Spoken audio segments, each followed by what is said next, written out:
Okay, ladies and gentlemen, today we're undertaking our first interview on X-Job Downloaded. The purpose of X-Job Downloaded is to meet people that have served the Queen, country, president, across the world, United Kingdom, you name it, we've got people coming in to do it.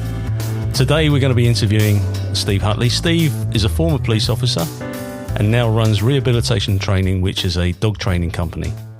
Good morning, Steve. Thanks for coming in. Morning, Paul. Nice to meet you again. Yeah, well, we've known each other for an awful long time, and I'm really grateful for you being my guinea pig, if that makes sense. And it's really weird looking across the room to somebody that I know.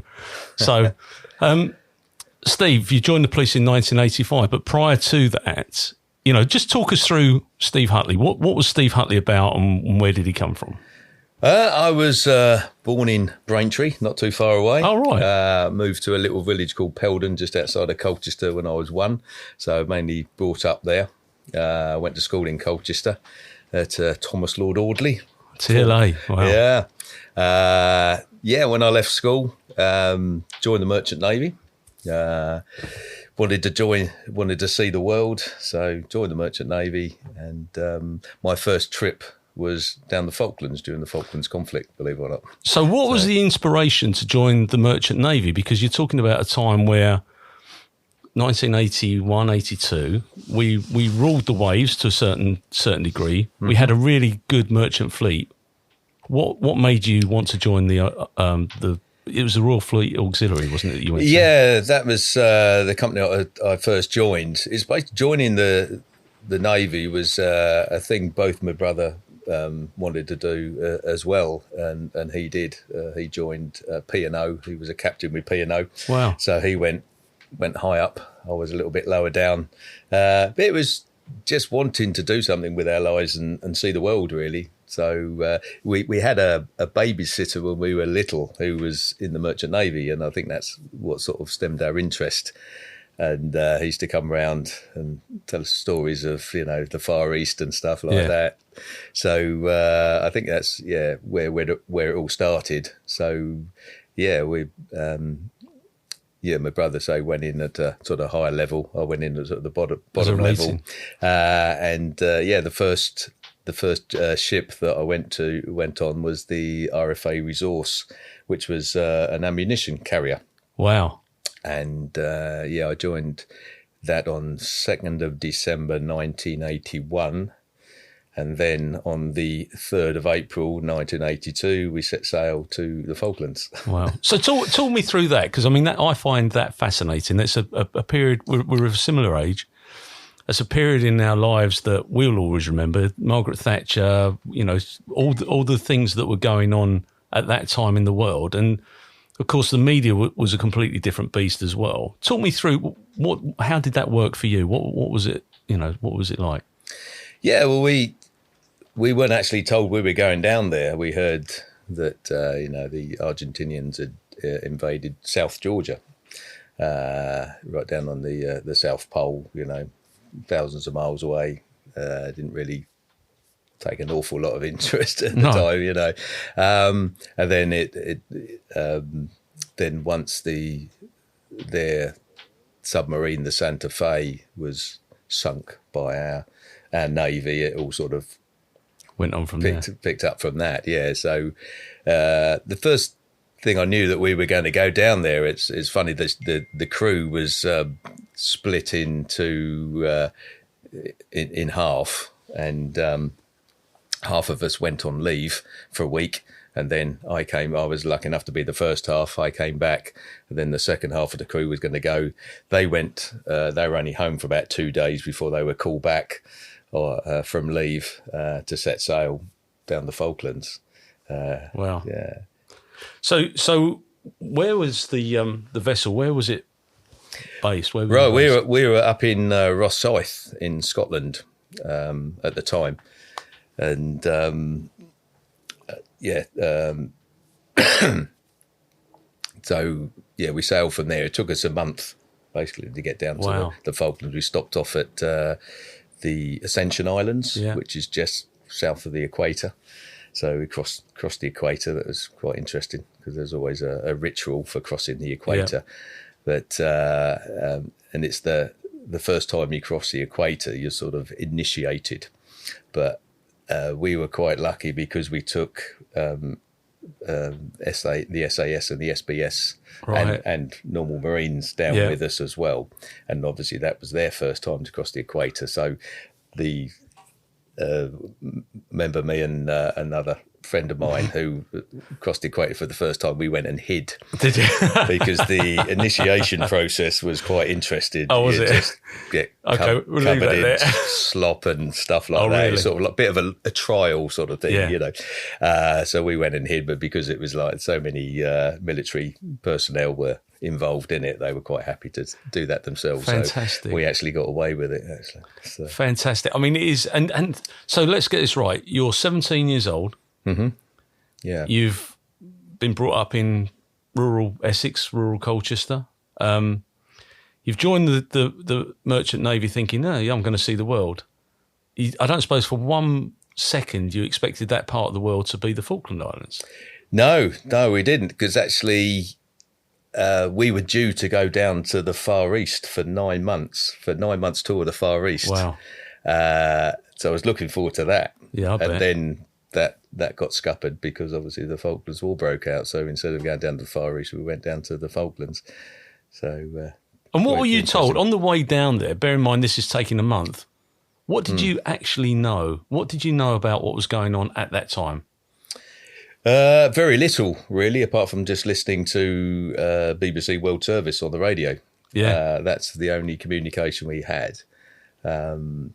So we weren't told, because we were I was a junior ordinary seaman at the time, which was my my grade sort of thing. So we were sort of told really very little. We sort of picked up, with the fact we were going down there. Obviously, we took the SAS, the SBS, and some Marines down there with us.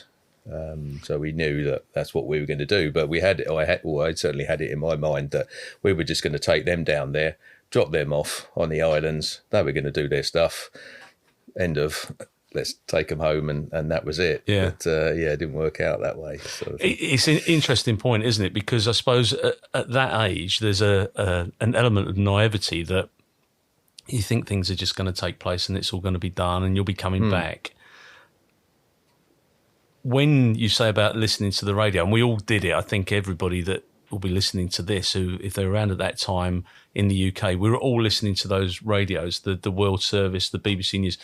You didn't have that instant gratification that the media now have. Every war zone has got a correspondent in there. The Sky will be there. You'll have people running onto the beaches with the Marines now, whereas before they didn't. Yes, you had a camera crew, but it took a long time for that footage to come back.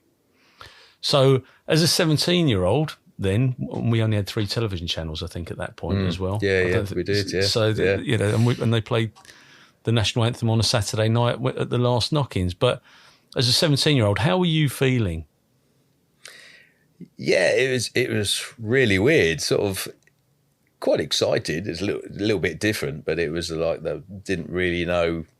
Didn't think that we were going to get involved as much as we did, and it's. Yeah, then think after the Ascension Island, it might have been when we were down at the Ascension Islands, then some press people were being flown on board, were reported, obviously. So again, you just think, well, we obviously, something is going off, or just they're going to obviously report on what's going on. But it wasn't until the first British ship, it was HMS Sheffield, got hit. Right. It really dawned on you, and this is pretty serious. And were you there when that first? So you're on the spearhead. You've got all the soldiers, the military from whatever section. Had you arrived by the time the first battles had started? Had you arrived on the island? We'd gone inside the total exclusion zone, right? Because again, going back to when you were saying, when did you realise it was going on? Because we were the main ammunition carrier for the whole task force. Wow. I remember stepping out on deck once, and it was a beautiful day, and believe it or not, the the ocean was virtually still. Yeah. It was that calm. And I looked out, to one side, and there was just a flotilla of ships going that side. Looked out to the other, as another flotilla of ships. But either side were our two main aircraft carriers.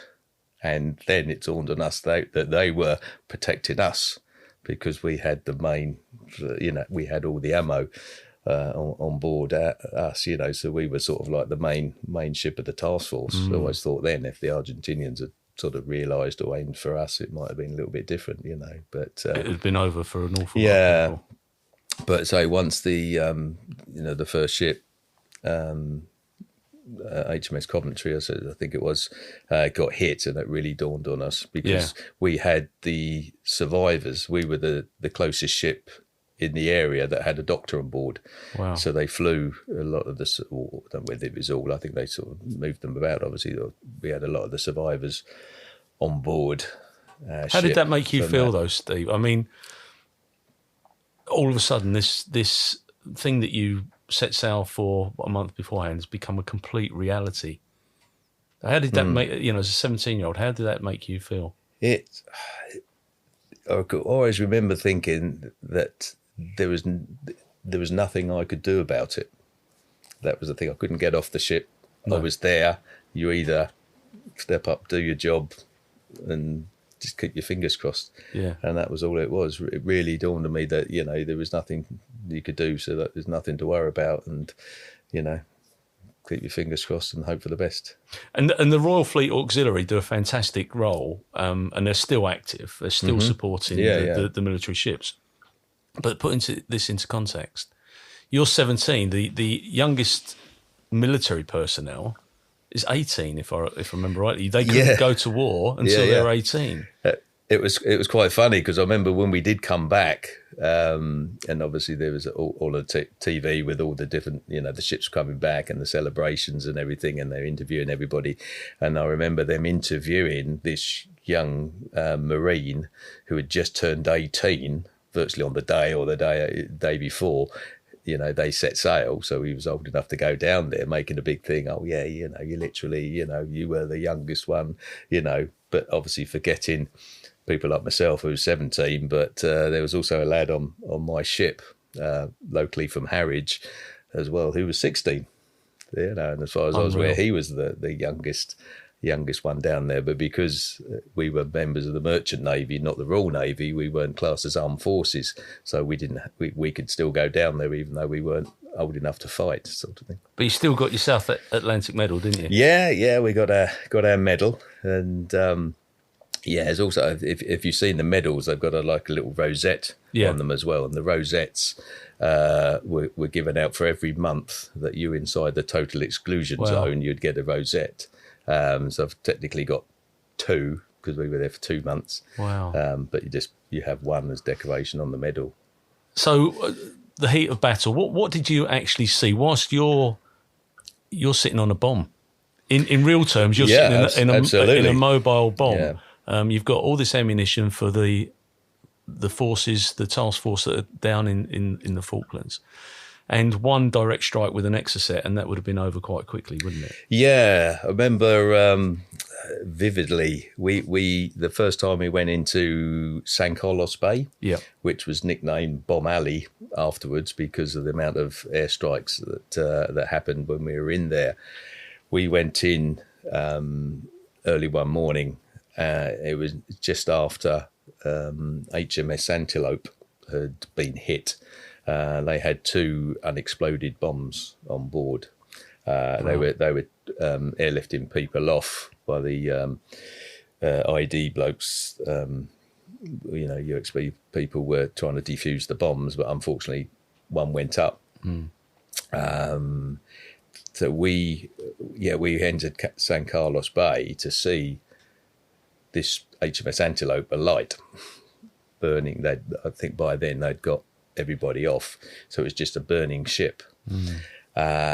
We anchored probably a quarter of a mile away from it, so it was quite vivid. And then during daylight, we could see that this ship was just burning, and throughout the day It's quite vivid images, which you've probably seen since, where the ship broke in half and went down as a V. And I had my little pocket camera with me at the time, so I was able to take, because we were going, that was the interesting, because we were going down to the Far East, wanted to get a decent camera down there. So I had this little 110 cartridge film pocket camera with me, but not many people had cameras with them at the time. Obviously didn't have phones to do it. So at least I was able to get some photographs, and throughout the day got pictures of HMS Antelope going down. And that was another real sort of daunting thing, seeing a big naval ship sinking. Yeah. You know, and that still sits with you. I can tell. Absolutely. I can see. Yeah. You know, just by the way you're describing it, these are the things that mould us into the people that we are today. You know, these life experiences. The RFA, Sir Galahad, Sir Tristan, they were other vessels that were targeted by the Argentinians. Simon Weston, 1st Battalion of the Welsh Guards. Yeah, you know, that was they were iconic pictures which will always sit in my memory. So you were down there for 2 months. How did that play out? How long was that? You know, you're part of the force. How long were you there whilst the battles were taking place? As I said, we pretty much went straight down there inside the total exclusion zone, and then we were, as I said, the main ammunition carrier for the task force. So we were replenishing all the other Royal Navy ships and the aircraft carriers. So we were there all the time. It wasn't until after it finished that we went into San Carlos Bay. Then we came out again. I think went back down to South Georgia, came back again, and it wasn't until the Argentinians had surrendered that we sort of went back within the islands again. Right. You know, but did you lay? I mean, I suppose my simple mind, when you're laying in your bunk at night, you're thinking, what's going to happen next? You know, what's happening next?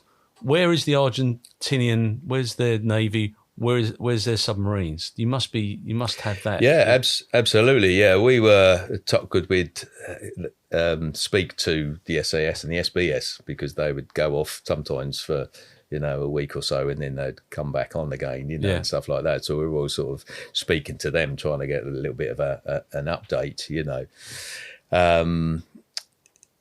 We had. I remember another time we had. There was a very high-ranking officer in the SAS who flew out from our ship, and then unfortunately the helicopter crashed. Wow! And they all got killed. And it was, again, I think it was literally the day after I happened to be speaking to him. So that's, and I was. I was also, while I was there, I was taking my steering certificate. So I was actually steering the ship. And then I think that was around about the same time. And we were, looking for wreckage or something like that, as far as I remember. And that's quite eerie in itself, isn't it? Yeah.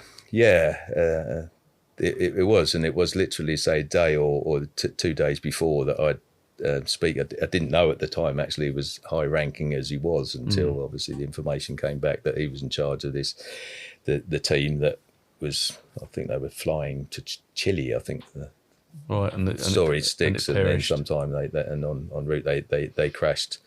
It is. I've got, we've all got mates and we've known each other a long time who've died in service and whatever, and it does have a marked impact on you as an individual. So we go through the Falklands conflict. It's the end, and you're sailing back to the UK. What was that like when you knew that you were, this is an English cricket term, but pulling stumps, and you were going back? How did you feel? Yeah, no, it was great when it was finally over. Yeah, because like you said, that uncertainty, that fear of what's going to happen next, sort of thing. So, remember thinking actually, while I was down there, will I actually get home? Will I be able to, play football again? Will I be able to go out cycling? My hobbies. Might not ever be able to do that again. And then when it was finally we were on our way back, it was such a relief. And then not knowing as well, what my parents were going through, because as I said, we had no contact. We had go back to them. We used to get telegrams, so they used to send telegrams and letters, and that was the big thing when they had a letter drop, and they would just go into the mess room and just tip all these letters and parcels and everything, and you just go through and sort them out, and oh yeah, mate, here's one for you. Oh, I got one here. Oh, Steve, here's one for you. And then you take them back to your cabin and just sit there and read. What's been going on, and that's what it is. Yeah, that's all you could do was letters. And there's a huge paradox, because now I suppose if I was in power, I'd ban mobile phones from the workplace, because I think they're a distraction for one thing, but two, they can't often get you in trouble, as we've seen. With other issues in other conflicts. But it's about that instant gratification. We all want to WhatsApp, we all want to Instagram, we all want to do those things. Whereas 40 years ago, it's 41 years next year. Yeah, absolutely. Yeah. You can't, you can't understand. And it's within our lifetime, but let's put this into context. 1982, if you take that back 40 years, our grandfathers were fighting in the Second World War. That's right, yeah. And that's the surreal element to all of this. Yeah. You just know you're getting older, which is a bonus as well. And I remember, feeling for my parents who didn't know what was going on. And actually I felt better because I was there. I knew what was going on. Yeah. But they didn't. And another thing that sticks in my mind as well, we were what we call replenishing at sea, razzing, where we were supplying HMS Ark Royal, one of the aircraft carriers, with ammunition and stores and everything like that. And I remember having a break and going back into the mess room and listening to, it'd always been tuned into BBC World Service. And then they gave out that there'd been unconfirmed reports that the Argentinians had sunk HMS Ark Royal. Oh, my life. Sorry, HMS Hermes. No, it wasn't Ark Royal. Sorry, HMS Hermes. And I remember sort of saying to the radio, no, look, well, it's there, looking out the porthole, you could see there's a ship there, it's fine, But then obviously if people are, got people on the Hermes, obviously relatives, and they're listening to that, the whole world could cave in, and that, there's a lot of... But take that back again to the 1942 scenario, where people were going to war and there was no news. Absolutely nothing, They'd wait weeks before they'd heard that their nearest and dearest had been involved in a conflict or, been lost. Just waiting for that knock on the door, which was the only time they knew something bad had happened, So you come back to the UK. Where did you sail to? We went back to Plymouth. We sailed to Plymouth, my mum and dad and my best mate came down to meet us there. And, fantastic. That's brilliant. Reunion, And what was that? Good. Were there other vessels there, or did you come in as a... No, we came in on our own, Oh, did you? At that time, and then we came in, we had... some barges, local barges came out and met us out at sea, and then they all sort of came in and had their flags flying. Bands playing? I think they did on the quayside, yeah. How did you feel? As you saw brilliant. The shore, absolutely brilliant. You knew, it's taken a month to sail down there, a month to sail back. You haven't got the load that you had when you went down there. Obviously, a lot of munitions had already been used. But you can see the shoreline. How did you feel then? Yeah, as soon as you see old Blighty again, it was great. Being away seemed like for forever. So it was only 4 months at the time, but it was a long time. And then to come back knowing that my parents were waiting for me, and emotional. It was. Oh, I'd have been in bits, mate. Absolutely, yeah. And then when. My mum and dad, because being an ammunition carrier, you can't go alongside anywhere, so you have to anchor out at sea. So they had to have what they call liberty boats, basically that just bring people out to you. And I remember sort of looking over. Several boats were coming. I was looking at it. It's my mum and dad in there. Couldn't see him on the first one, or whether I was couldn't see him on the second one. And then like the third one come along, And then when they got closer to the ship, I suddenly see this little banner with "Welcome Home, Steve," and my best mate from school was there with this banner, and then looking down. And my mum hates heights, but she had to climb up this wooden ladder up the side of the ship, to get to me, and she just. Remember her saying, that I just knew you at the top there, so I had to keep doing it, So it was emotional reunion. You can imagine. And I think as you get older, you become more in touch with your mortality. So when you're 17, 18, you don't understand the significance of what you've just been through. It's only later on in life that you start to understand. There's an iconic photograph. I've got a really dear friend he was a beefeater at Tower of London. He was in the Royal Marines, and he came back and he had two front teeth missing, and there he is holding his daughter. And I still get choked looking at that now, because it's just that's what Britain is all about. It's that patriotism and the support. For us, the red, white, and blue. That's where we were. So you're back in the UK now. It's later on in 1982, and you served for another how many years with the RFA?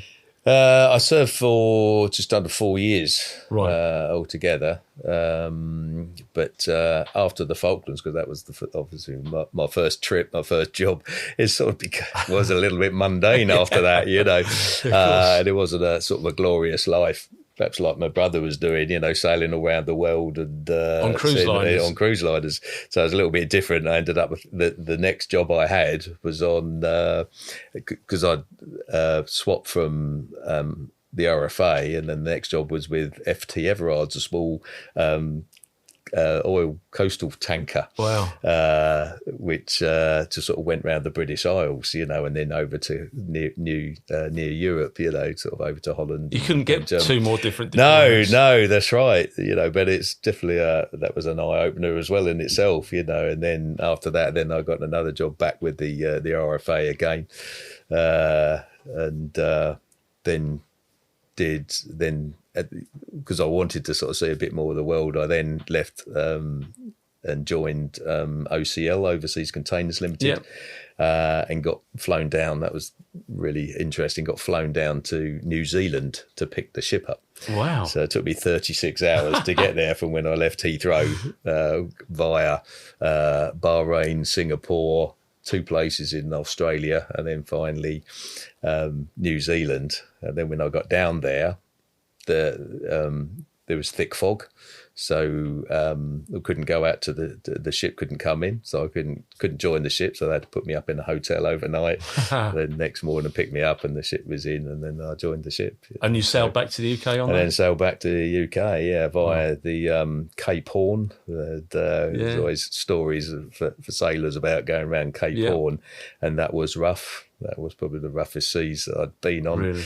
And so that was, again, experience. But also an interesting thing was because we crossed over the date line, so we had an 8-day week. We had 2 Fridays. That's crazy.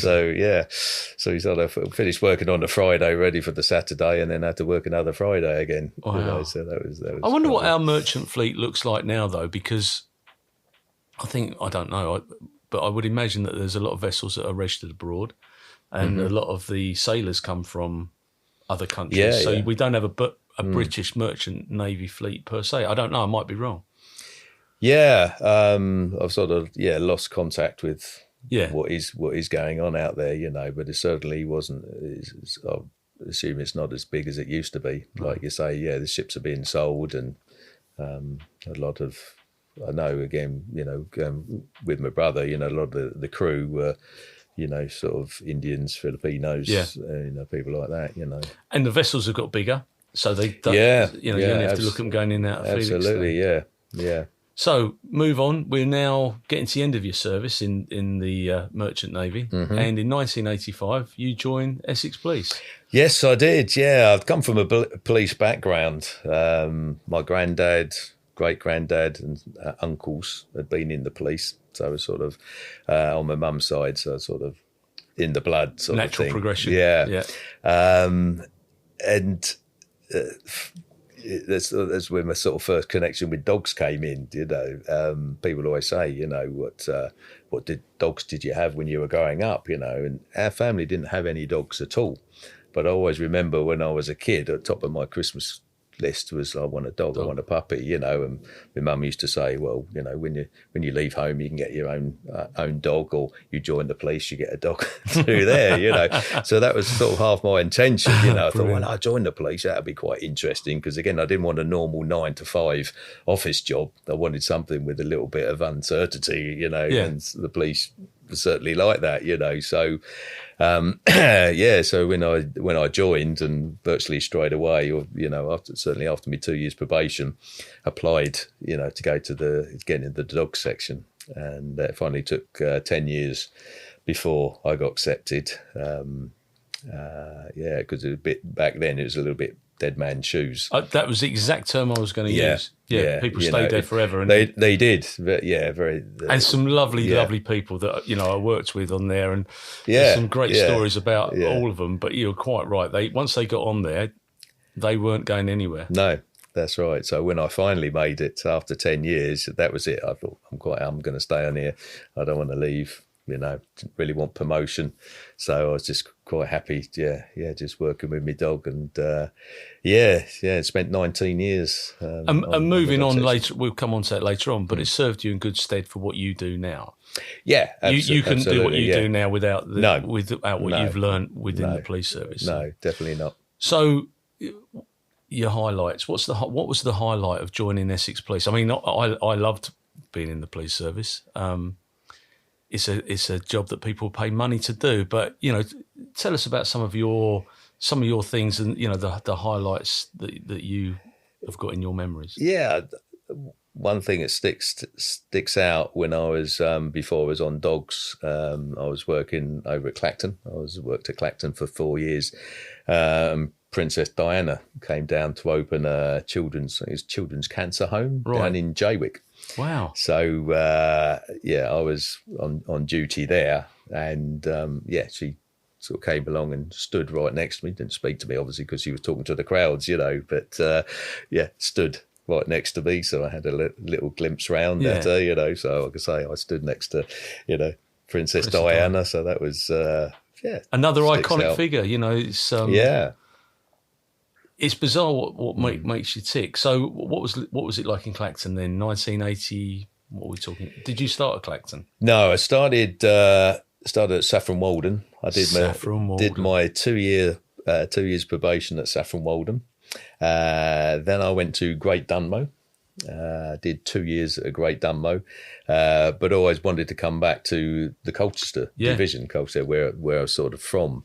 So then you used to put in like voluntary transfer requests, if you remember. So I put in for I think Colchester, Clacton, or Harwich to sort of get in that area, and I got Clacton. Wow. So so after 4 years in the job, I then got moved over at the old police station. Yes, the old police station at Clacton, which was great. Sort of Saffron Walden and Dunmow were very obviously totally different to places like Clacton. So that was sort of but you learnt your craft in these quiet places. Yes. I think that a lot of that's lost. People go, you got posted where? But you dealt with everything. Yeah, being when I in my probation out at Saffron Walden with my tutor constable, you knew that if you're in trouble, then it would be half an hour before we had backup. Yeah, and just to put this into context for anybody who's listening, Saffron Walden is an outpost of Essex, basically. You're closer to Cambridge, which is a completely different police service to the one in which you work in. So, and at that time it came under Harlow, which was a half-hour drive. The old Harlow division, that's it. Because nobody actually wanted Saffron Walden because it was too. They didn't because it was too far from anywhere. They should have chopped it off and should have given it to Cambridgeshire. Yeah, because it was that much closer to. It was, but as I said, it was a lovely place, very quiet, nice people. And I literally spent my first 2 years just walking the beat because you weren't given temporary car No. tickets or anything. You literally walked everywhere, you know. So as you said, learnt my craft for those first 2 years there, then went to Dunmo, and then I, passed my driving course. So then I was able to start driving police cars, and even then, Dunmo's a little, quiet market town. It is, but it has its moments. It does, yeah. That was great time there. And then, as I said, put in to move back to the Colchester division, and got Clacton. And again, that was great because it's totally different to what I was used to, and very busy as well. Yeah, absolutely. But I worked on a robbery at Dunmo where a man called Martin Valentine was convicted for shooting a security guard. Armed robbery on the street, all right. I don't think they have armed robberies like that anymore, thankfully. Yeah, but, that was the sort of place it was. So you're now in the dog section, and you've got your dream job. You've got your dream dog. Yes. And that was the funny thing. My police dog was my very first dog. As I said, never had a dog before. The only connection with the dog, my uncle was a dog handler in the Met. Right. When we used to go around his house, and we'd see him with his dog, and he would do a little bit of, obedience training in the garden and stuff. And I remember him sort of letting the dog into the house, and my mum would say, keep your hands behind your back, thinking the dog's just going to bite anything, but obviously he didn't. No. And it was just like fascinating seeing him, the relationship he had with his dog. And I think that sort of, as I said, prior to that, I had this affiliation with dogs, but didn't know why. But then that was sort of like that's what it did to me. Yeah, I'm going to join the police and I'm going to get a dog. And it's an unrequited love, because people don't understand those dogs will die for you. Absolutely. You can't explain that to someone who's got, I've got dogs, and, we've always had dogs. My dad, as you know, my dad's got a German Shepherd, but we always had German Shepherds, but those police dogs would die for their handlers. Yeah, absolutely. And unfortunately, my very first dog I lost in a road accident. Oh, I didn't know that. At work. Yeah. He was only 3.5, and that, was absolutely, devastating. Yeah. Still breaks my heart to this day. Yeah, sorry, mate. But and I know, there's a couple of mates who have lost their dogs during whilst on patrol, on duty, unfortunately, it does happen. Yeah, it does. But you can't. It doesn't matter. People say, they're a work tool, but they're not. They're your best mate. They're the most reliable thing in your life. They're the only thing that is not going to argue with you. Not going to tell you you're late home. Absolutely. Not going to tell you haven't picked your socks up by the side of your bed. I was used to say you spend more time with your dog than you do your wife or your partner. Yeah. Because you literally are with them every day. Yeah. Even when you're not working, they're living at home with you. So you still have to take them out, exercise them, train them, whatever. And then when you're back at work, of course, they're in the back of your van, they're with you and go to every job. What was the name of your first dog? Arrow. So when you lost Arrow, what was the support like from the police service? How did the police service deal with it? Yeah, they were very good. They were very good, very supportive. They gave me a little bit of time off, afterwards to get over that as well. And then it was like, we need to, get you back working again. And then I remember getting a phone call from Graham Knight, if you remember. Yeah, I do. Bless him. He's no longer with us. Graham Knight, phoned us up and said, look, just been offered this German Shepherd from a house in Colchester. Family pet? Would you, family pet? Yeah, obviously you need a dog. I'm going to go around to see it this afternoon. Do you want to come with me? So, yeah, absolutely. And I remember, Graham came and picked us up, and we drove to the house. And remember thinking, because my daughter was young then, and he had my daughter, so I thought I wanted him, the dog to get on with children, So when we knocked at the door, they said, you come in. And I said, he's outside in the back garden with my daughter. So I sort of walked out in the back, and there's this another little 3-year-old girl playing with him outside, So I thought, you knew straight away that was the one. Yeah, and that was my second dog, Trojan. Trojan. Yeah, although he was named Tyson at the time. Oh, was he? Yeah, and That was a popular name for dogs at that point. It was. Tyson and Bruno was the main things. And it was just after, I think, Tyson had bitten some bloke's ear off too long. And so he had a bit of a bad thing. So I thought I wanted to change the name, but I didn't want to, I didn't want to change it that much. So I changed it from Tyson to Trojan, so it had the same sort of sound. Yeah.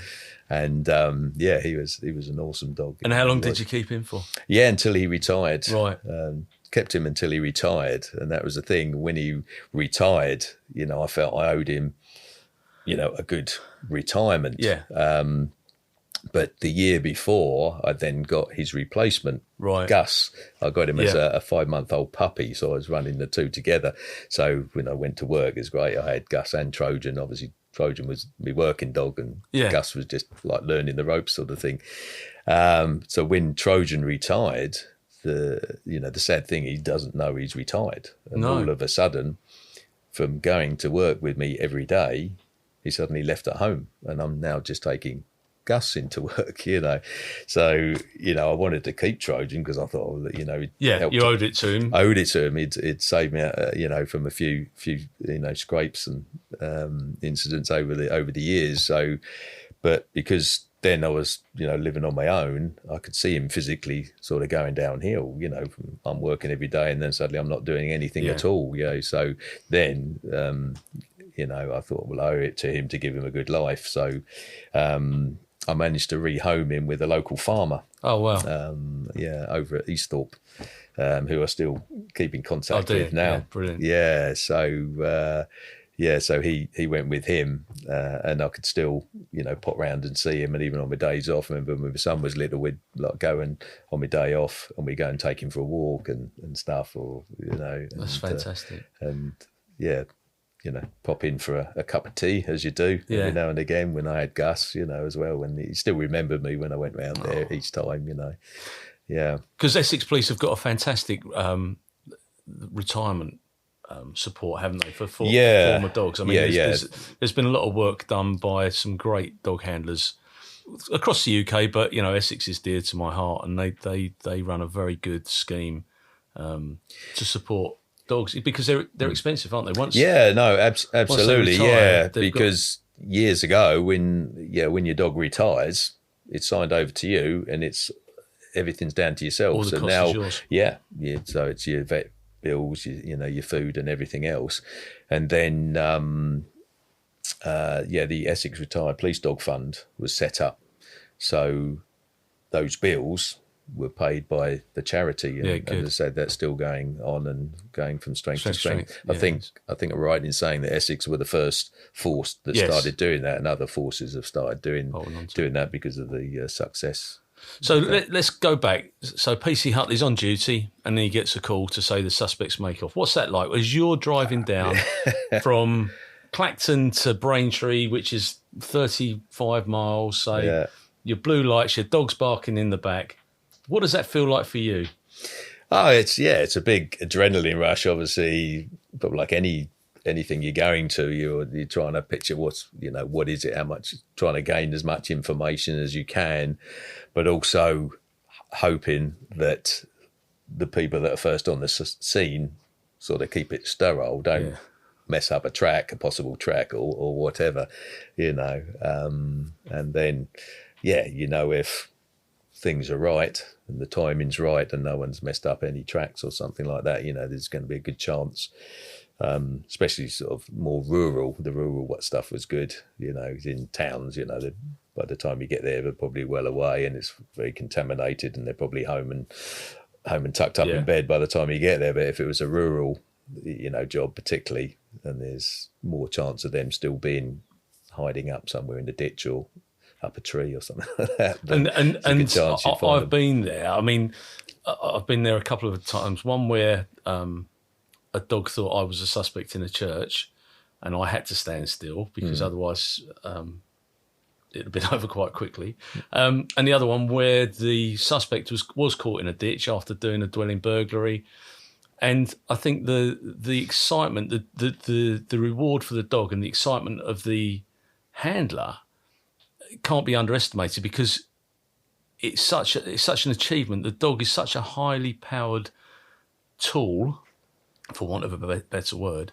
But the work that they do when they're tracking missing persons, suspects, all that, you can't underestimate that, and you can't replace it. I mean, working with the helicopter, because we had a helicopter on tap then, didn't we? Right, Now they're struggling. Yeah. We're swinging that old blue lamp. But, working with a helicopter, with a heat seeker, having a dog as well, you were guaranteed on catching a suspect. Yeah, obviously, especially once we got the helicopter, the odds of them being caught went up dramatically. Yeah, absolutely. That was brilliant. And they, in conjunction with us, they could, hone us into what they were picking up. A lot of it, you suddenly turn, you're there, and it turned out to be an old bonfire or something like that. But it certainly was an asset, to get the helicopter up in the air and the dog down on the ground. What about public order? Did you ever get involved in any of the public order stuff, the Colchester United football? Yeah, we used to do the football. That was pretty good.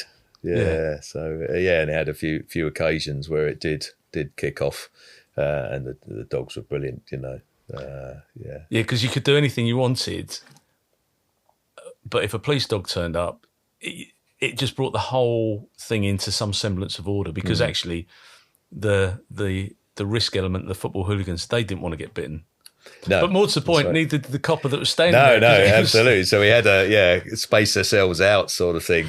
But I remember one funny story. We were outside old Colchester United ground at Layer Road when they used to play at Layer Road, and we're standing there, and all the crowds were coming out, and the dogs were all barking, rah, rah, rah, rah, and all, people are all keeping the distance, and then my dad and my brother had gone to the game, and as they're walking along, they see me. Oh, yeah, Steve, all right, and they sort of come over, and then I could just sort of, I had Gus then. I remember Gus sort of seeing them, and he was just about to sort of turn from his aggression into his, oh, hello, I know you, and it was like, just keep over there, please, move on. I'll see you later, sort of thing, because I didn't want them coming up and he suddenly rolls on his back and they're rubbing his belly, in front of everybody. But that was how quickly a dog could switch from one to the other. But I think that comes into your future life. People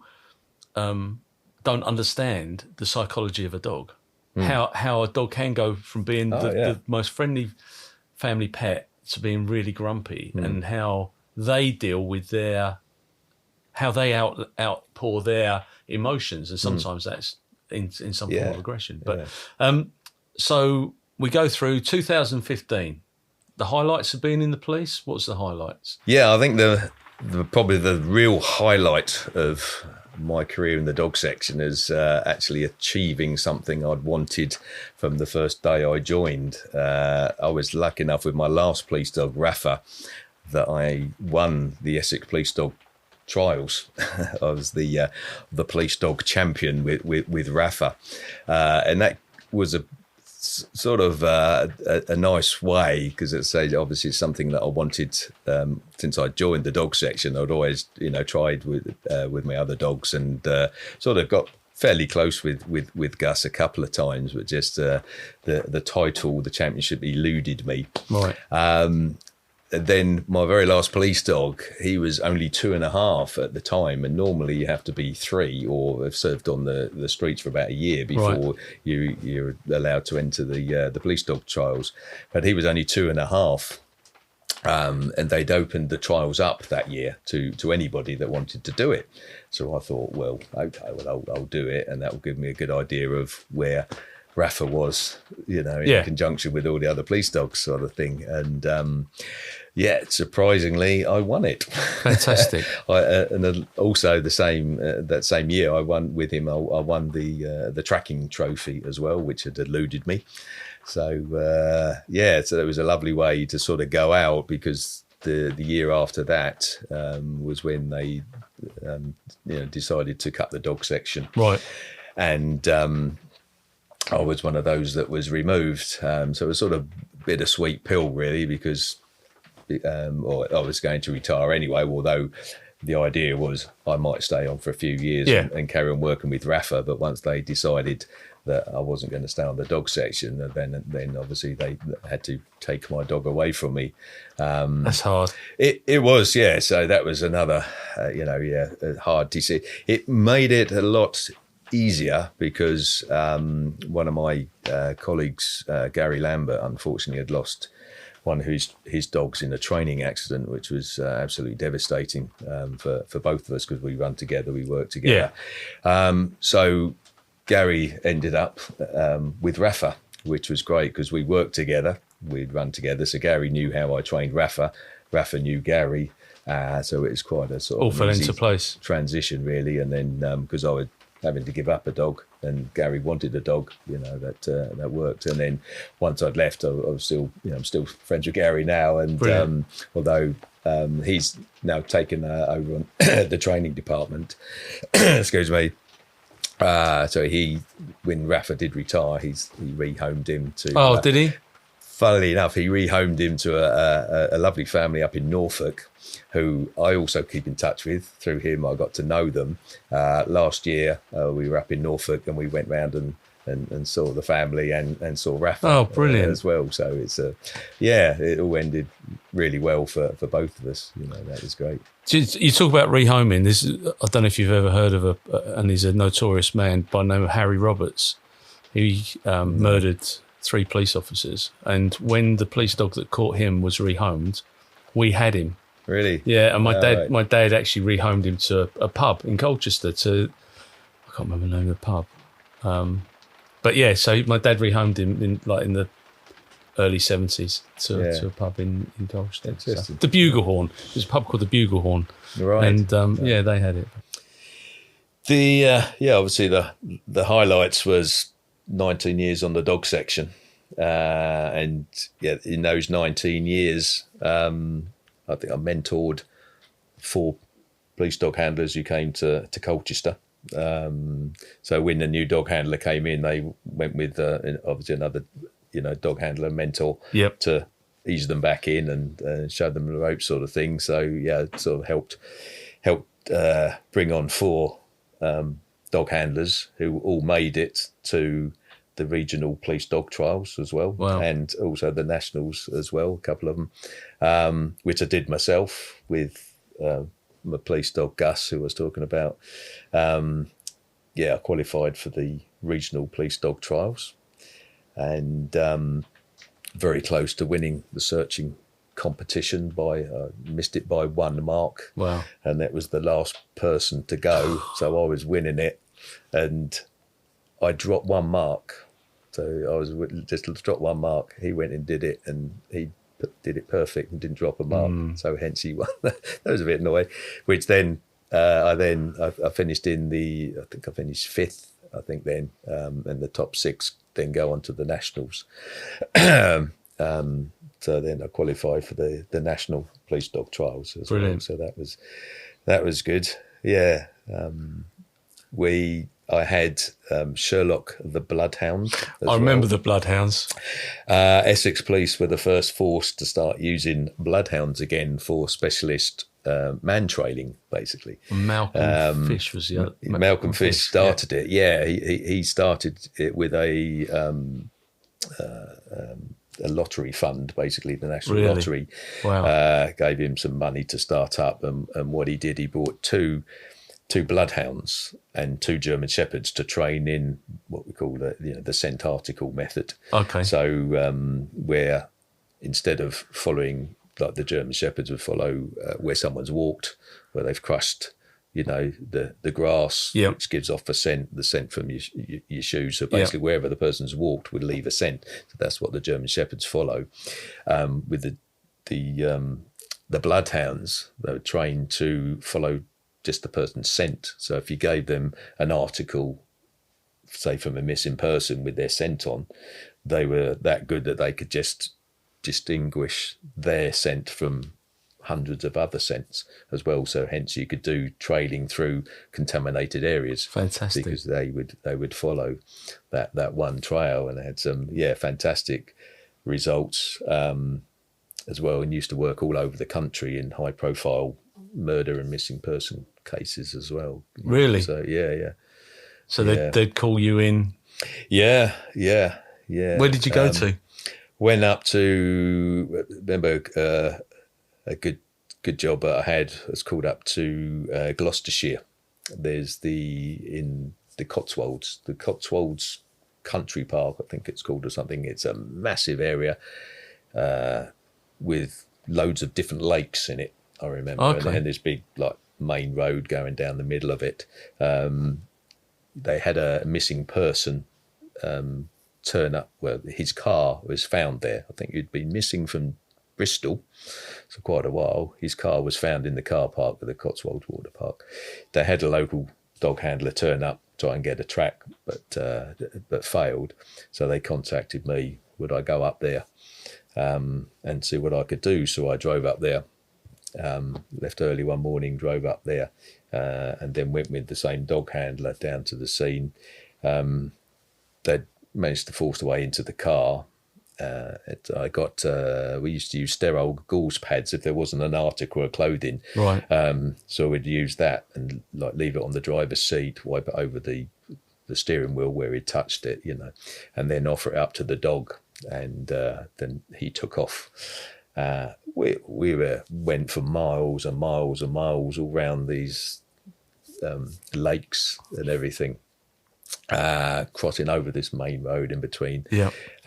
Eventually sort of went over the back and beyond, and there was like a big sort of earthworks place around by this big lake. And I remember him suddenly, there was a big pile of earth, and he suddenly shot round one side down towards the river. And I assume that was probably picked up. There's some fishermen down there or something like that. And he shot round and went down to the river and put his feet in the river. And that was a good indicator for me, because he hated water. Right. You couldn't get him near water unless there was a scent there. So he went down to the water, lifted his head, come round, couldn't see anything. And then the other side of these earthworks, there was a big water inlet, is what I call it, where water would go into this big lake. So I then took him round the other side. If there was nothing here, let's take him round the other side, try him round there. Same thing, he went down to the water, came back, and they'd been trained, if the trail had finished, he would just stand in front of me. Right. And that was it. Okay. And then as I, what we call cast him around, see, is there another, trail going off anywhere? No, there isn't. He just stood in front of me. That's it, Dad, his finish is here. So we called up the inspector who was in charge of the missing persons inquiry, and showed him on the map, this is where we'd been and everything. So then I had to do restatement where we had marked up on the map where the trail went, where it finished. 2 weeks later, the inspector phones me up, says, "You're spot on." Really? Said, yeah. The body has been found in. Well, they were a bit like Essex Police at the time. They got rid of their marine section divers, so they said, "Well, if he's in there, we'll just let nature take its course." And about 2 weeks later, it popped up to the surface. And for those listening, by nature taking its course, the body expands when it's underwater, and it rises to the top. So very rarely will somebody get washed out to sea and their body not to be found. If they've gone into an estuary or similar, they end up on a shoreline. There's a famous case in London where a young girl was murdered and placed underneath a canal edge, and in time the body came up and floated to the surface. So that's so fascinating. That was, So the other thing about bloodhounds, I always think it's very Americanism. There's an Americanism there. Yeah, absolutely. Well, Americans have been using them for years. And when we first had them, we had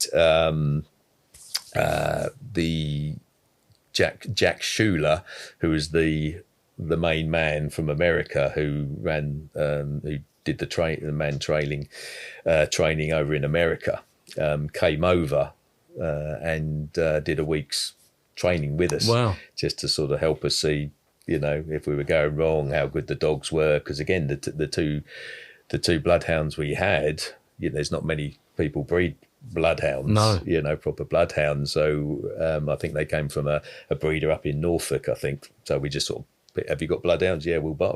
So they weren't tried and tested or came from a proven stock, so it was sort of, cross your fingers and hope sort of thing. But they were really good, and he was really, really impressed with it, But unfortunately, at the end of the day, it all comes down to money and everything, and the powers to be who weren't doggy people, annoyingly enough, didn't come to the handlers to say, look, we're thinking about pulling the plug on it. What do you think? They just made their decided, decision. we're not gonna use them anymore. And personally, I think every police station should have a dog attached to it. I think it's a resource that absolutely. Actually, it's a lot cheaper to have one police dog than it is to have a couple of coppers.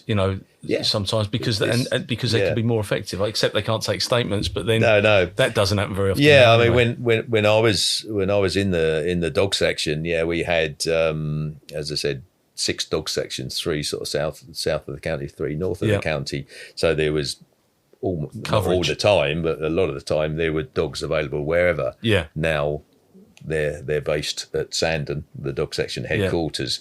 Everybody's there. So if you wanted, a dog down in Southend or down up in Clacton or Walton, quickly, forget it.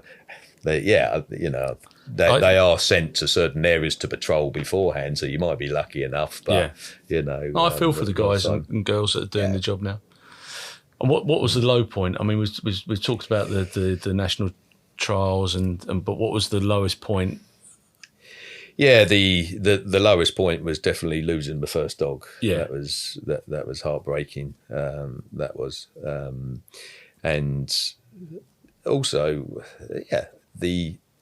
my last year, I had a year to go, and that was when they had to make cuts in different departments, and we had to lose 5 dog handlers from the dog section, and I was one of them.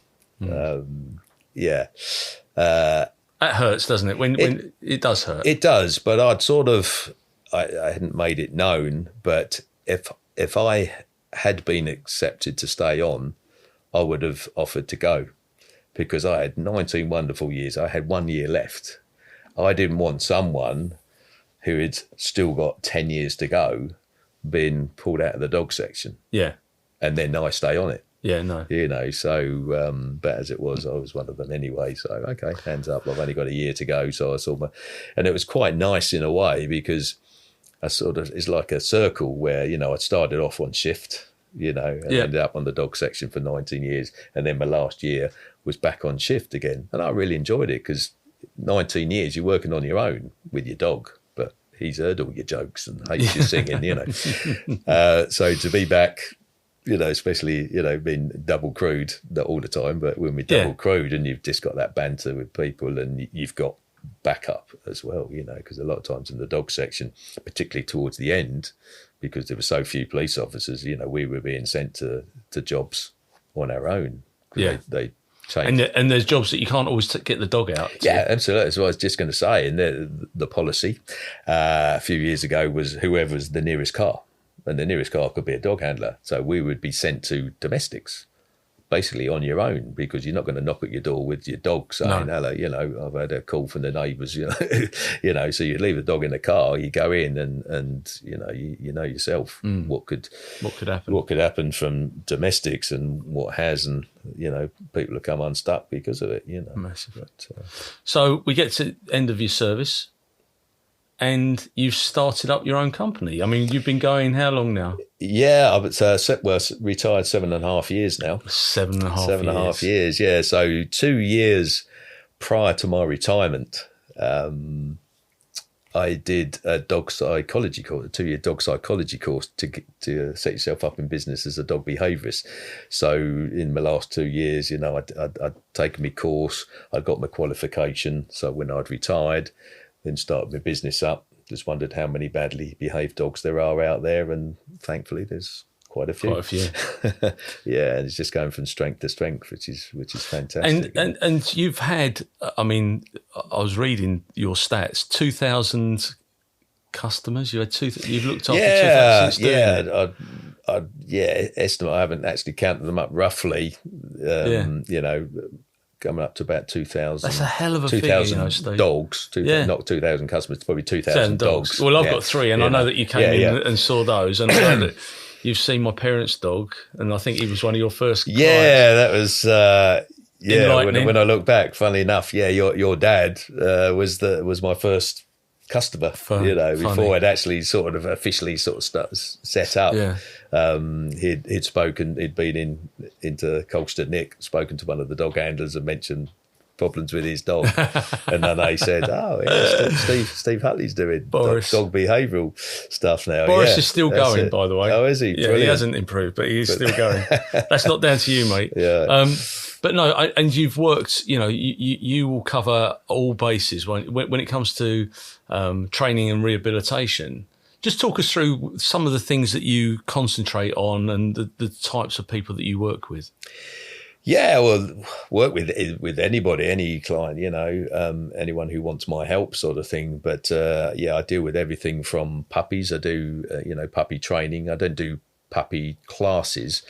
All my work is one-to-one consultation. So I do, from puppies right up to any dog, old rescue dogs, and everything in between. I've done deaf dogs, 3-legged dogs, you name it. I'll do it. If there's a behavioural issue, then I'll do it. But when I first started, I was just dealing with behavioural stuff, mainly with sort of adult dogs, if you like, and people were contacting me saying, do you do puppy classes? Do you do, puppy training? And I said, no, I don't. I just do behavioural stuff, and it wasn't until sort of, someone's said, well, it sort of is behavioural stuff, they said they'd gone to try puppy classes, but in the classes, they don't deal with the behavioural stuff that happens at home, barking at the postman or barking out the window or, toilet training, all those sort of things, So I suddenly think, well, actually, I suddenly thought, well, actually, there's a niche in the market. I'm turning all these customers away. Well, actually, there is behavioural stuff. So then I started doing, puppy stuff, puppy behavioural sessions, if you like, because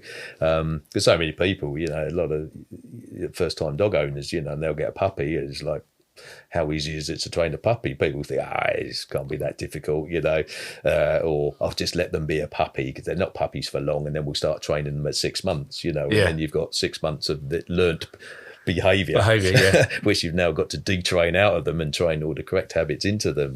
So it's a lot easier to get it right from day one. So. And I was reading earlier on your social media, rehabilitation training, social media stuff, and it's about things like rewarding poor behaviour, because owners, I suppose parents, they're parents, aren't they, to these dogs in a funny sort of way. Yeah. But they will reward bad behaviour. When the dog barks, they'll give him a biscuit to stop barking. But absolutely. Yeah, I think it's jumping up, as I put on my Facebook post yesterday, as I think you've picked up on. Yeah, jumping up is a classic thing, because most dogs jump up and it's like, no, off, down, whatever. And thinking, I'm telling my dog off, but why does he keep jumping up? It's not until you explain, well, let's you think about it. When he's jumping up, you're looking at him, you're touching him, you're speaking to him. Yeah. So in his world, he's getting rewarded. Yeah. He doesn't know what you're saying. Dogs don't speak English is another big mistake. People, I think their dogs understand every word they say. Yeah. And it's not. It's basically, I would say, it's not what you say, it's the way you say it, And now you're published, aren't you? I mean, you've written for publications. You're right up there when it comes to being a dog trainer in the UK. How's that been for you? Oh, it's been great. It's just been, as I said, sort of getting better and better every year. It's sort of basically the big thing for me was being taken on by a chap called Michael Pipe, who's my business manager, who actually used to be Graham Hall, dog father, dog behaving very badly. Yeah. He used to be his manager until Graham went onto TV and taken on by Channel 5, and he had to have obviously his people. But Michael runs a company called Magnificent 7, which he only ever has 7 dog behaviourists from all over the country to sort of obviously cover the whole country. And he contacted me, liked what he saw in my website and everything, but saw where he could make changes for Brilliant. me. So I contacted him, and long and the short of it, I've been working with him for about 3 years now, and through him, got to work with Dog Friendly magazine. I now write a dog behavioural article for Dog Friendly magazine. Fantastic. It's bi-monthly, every other month. Yeah, so and that's brilliant, because what people talk about, and one of the things that we go on about, is transferable skills. Now, the ability to communicate is the biggest skill that you've got. Yes, yeah. But you've acquired those skills through your police service. I'm sure you were a great communicator before. Yeah, but I wasn't. That's it. I've always sort of been sort of fairly shy, sort of thing, and didn't like speaking out or anything. But it was definitely since I joined the dog section. Because I joined the dog section, and then again very early on, I used to go to do talks at WI meetings and scout meetings and stuff like that. I don't think they're allowed to do it anymore because they haven't got time to do it. No. But again, just standing up in front of a group of WI members or scouts or whatever, and but then I found, talking about your passion is quite easy. I can do that all the time, and it just builds your confidence. And massively. And because also then from that, off duty, I'd done some amateur dramatics. Had you really? So I have trod the boards. So I've done some amateur dramatics. So again, that just builds your confidence. Yeah, it does massively. Up as well, and as well as done some TV extra work as well. So so it's all sort of a little bit diverse and interesting. But diversification, once you leave the police service, is everything, isn't it? Because if you, accepting that you are you're a dog trainer, that's your business, but you've clearly got the ability to turn your hands to anything if you need to.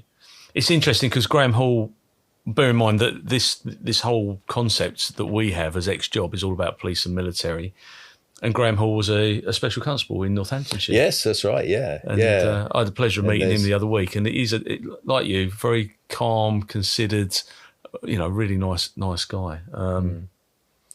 Yeah, it's an interesting world. So if anybody wants to get hold of Steve Hutley, how do we get hold of you? If we want to get hold of you, how do we get hold of you so that our errant dogs are catered for? The easiest way is to go on my website, which is www.stevehutley, my name, dog rehab, rehab.co.uk. That goes on to my website, Rehabilitation and Training, which says all everything about me on there, and there's a contact form to contact me as Brilliant. well. Well, Steve, I've known you a long time, and I found your chat today fascinating. Okay, thank you very much. I've learned a lot about you, and thank you very much for sharing your time with us today. And I'm sure that the people listening to this will enjoy it as well. Cheers, Paul. Thanks, mate. More than welcome. Thank you.